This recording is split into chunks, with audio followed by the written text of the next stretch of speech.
नमस्कार।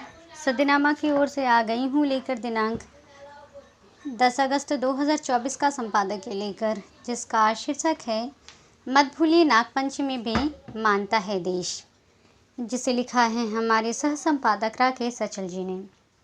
आज का हमारा विषय नागपंचमी को लेकर है। नागपंचमी भी अन्य त्योहारों की तरह है जिसे देश मानता है।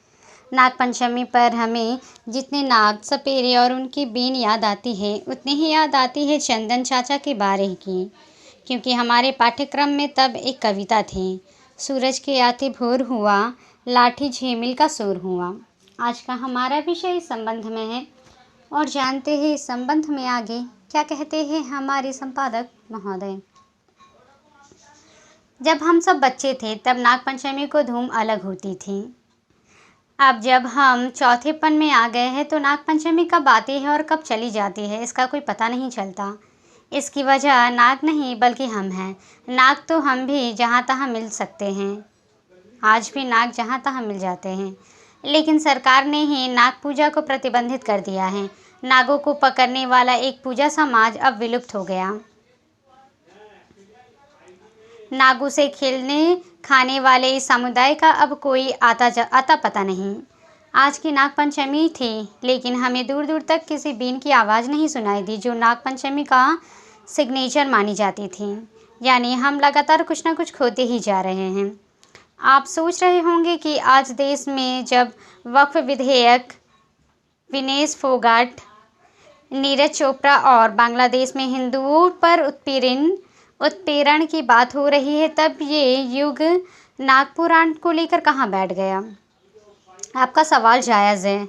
नाजायज़ तो वे सवाल हैं जो आजकल विपक्ष की ओर से संसद में किए जाते हैं। नाजायज़ शायद वे सवाल हैं जो राज्यसभा में सभापति जयदीप धनखड़ को रुला देते हैं, लोकसभा में ओम बिरला जी को विचलित कर देते हैं।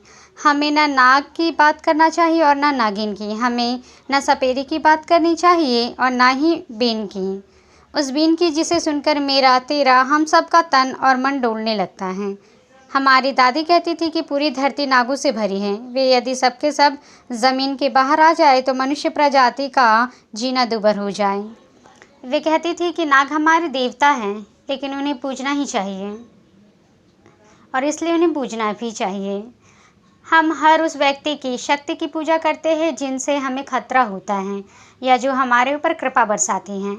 हमें जब नाग नहीं मिलते तो हम दीमकों के घर को नागों का घर समझकर पूजा कर लेते हैं। इन्हें बामी कहा जाता है। धारणा यह है कि नाग इन्हीं के भीतर बिल बनाकर रहते हैं।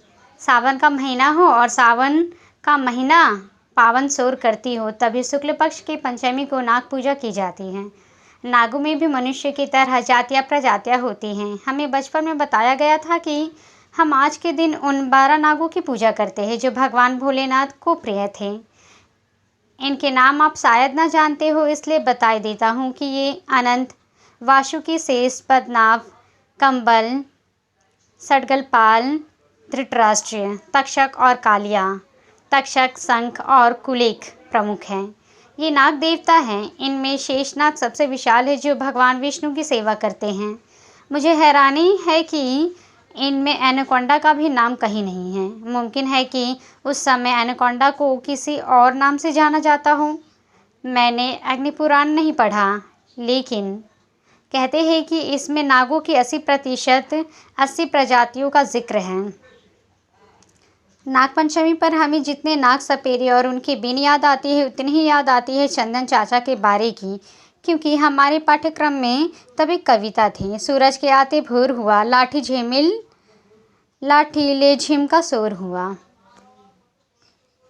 यह नागपंचमी झमक झम, यह ढोल ढमाका ढमक ढम, मल्लों की जब टोली निकले, यह चर्चा फैली गली गली, दंगल हो रहा अखाड़े में चंदन चाचा के बारे में। अब मुश्किल ये है कि ना चंदन चाचा का 12 बचा और ना ढोल धमाका, ना मल्लों की टोलियाँ बची और ना अखाड़े। अब सबको सियासत ने ले लिया है। अब संघ के लाठियों और लेज़्मे का शोर है। मल्लों की जगह वोट लूटने वालों की टोलियाँ हैं और गली गली में नेताओं के अखाड़े की चर्चा है। बालमन इस सब से डरता है। कहते हैं कि सांप के पैर नहीं होते, इसलिए ये अफवाहों से दूर होते हैं और तेज दौड़ भागते हैं। सांप कभी सीधा नहीं चलता। सांप अपलक होता है, यानी इसकी आंखें हमारी तरह झपकती नहीं। इसकी चूंकि पलकें ही होती ही नहीं, इसलिए ये किसी के लिए पलक पावरे नहीं बिछाता। सांप की अनेक विशेषताएं हैं। ये विषैले भी होते हैं और विषहीन भी, लेकिन ज़्यादातर सांप अपने विष के कारण ही मारे जाते हैं। दुनिया बड़ी है, इसलिए सांपों का कुनवा भी बड़ा है। दुनिया में 2,500-3 हज़ार तरह के सांप पाए जाते हैं। 1 अंगुल से लेकर 10 मीटर तक लंबा हो सकता है। भारत में 69 तरह के जहरीले सांपों का घर है। इसमें से आधे ज़मीन पर रहते हैं और बाकी पानी में। सांप मांसाहारी है, इसलिए आप उसे मुसलमान मत मान लेना। सांप बेचारा हिंदू है। हिंदू देवी देवताओं की सेवा करता है। भगवान शिव के गले में पड़ा रहता है, विष्णु का बिस्तर बन जाता है। कालांतर में जब सब कुछ बदला तो सांप ने कुछ बदलाव स्वीकार किया। जब जंगल की ज़मीन पर कंक्रीट के जंगल उगने लगे, सांपों के बिल नष्ट किए जाने लगे, तो सांपों ने अपना ठिकाना बदला। सांप बिलों से निकलकर आस्तीनों में रहने लगे। उनका रंग रूप बदल गया। इन्हें पहचानना मुश्किल हो गया कि वे सांप हैं या नहीं। आस्तीन का सांप एक गाली बन गया, कहावत में ढल गया। लेकिन हमने सांपों को पूजना बंद नहीं किया। अब पिटारियों में बंद सांप नहीं मिलते तो हम कागज़ पर सांप बनाकर उनकी पूजा करते हैं। मंदिरों में मौजूद पत्थरों के सांपों की पूजा करते हैं, और किसी धर्म में सांपों के पूजने का विधान तो मुझे नहीं पता। मेरा ज्ञान सीमित है। पाठक इसे पढ़ा सकते हैं और इसे बढ़ा भी सकते हैं। हमारे यहाँ कहावत है, घर आए नाग न पूजिए, बामी पूजन जाए। अर्थात हम ढोंगी लोग हैं। हमें अपने सनातनी होने पर फिर भी गर्व है। हम सांप पूजते रहेंगे, सभी की तरह पूजे जाएंगे,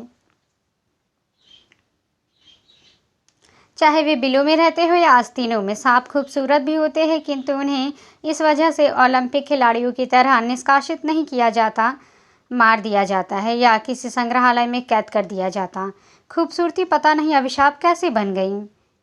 इतिश्री। आप सभी को नागपंचमी की शुभकामनाएं। सांपों से बचे भी और सांपों को बचाए भी।